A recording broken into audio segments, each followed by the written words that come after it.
In this video, we're going to talk about geometric sequences. In previous videos, in our last unit, we talked about arithmetic sequences and writing them in recursive and explicit. So if you recall, an arithmetic sequence was when we were adding a constant difference each time. Now, a geometric sequence is defined as a pattern of multiplying a fixed amount to each term to arrive at the following term. And this fixed amount is called the ratio of our sequence.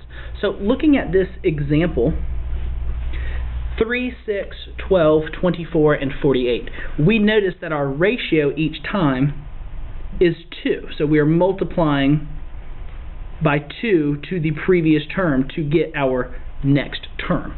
So if we think about it using that same recursive logic, our a sub n, or our next term, is equal to our constant difference, or in this situation what we're referring to as our ratio, times a sub n minus 1, which is our previous term. And this makes sense. If we start at 3 and we want to find our next term, we multiply by 2. So what the recursive rule would look like for our example would be a sub n is equal to 2 times a sub n minus 1. And we can check that fairly quickly by looking at the first term and saying 3 times 2 gives us the next term of 6. Now, to write the explicit, and don't forget in recursive to always tell us what you're starting with. So in this situation, we're going to define our a sub 1, or our first term, being 3. Now, for the explicit rule, we want to write it in the form a sub n, once again our next term, is equal to our first term times our ratio raised to a power of n minus 1.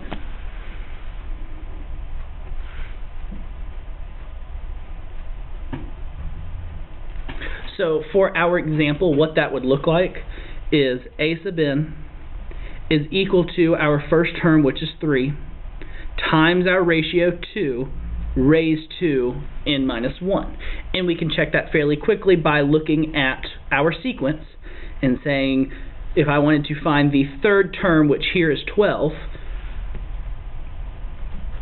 we would say a sub 3, for the third term, is equal to 3 times 2 raised to 3 minus 1. Once again, since I'm finding the third term, my n is replaced by 3 because of the third term. And when I simplify this, 3 minus 1 is 2. I get 3 times 2 to the second, which is the same as saying 3 times 4, which gives me that third term of 12. So when you establish a recursive and or explicit rule for a geometric sequence, a lot with arithmetic sequences, you should be able to predict a value at a given position. So if you wanted to find the 100th position in this sequence, or the 100th term, you would sub in 100 for n into your explicit. So another thing is explicit forms of geometric sequences.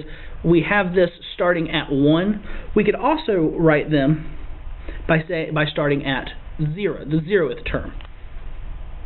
So a sub n is equal to maybe the initial term, or 0 term, times the ratio raised to just an n. Now in this situation, we would need to find the 0th term, since we've already defined our first term as 3.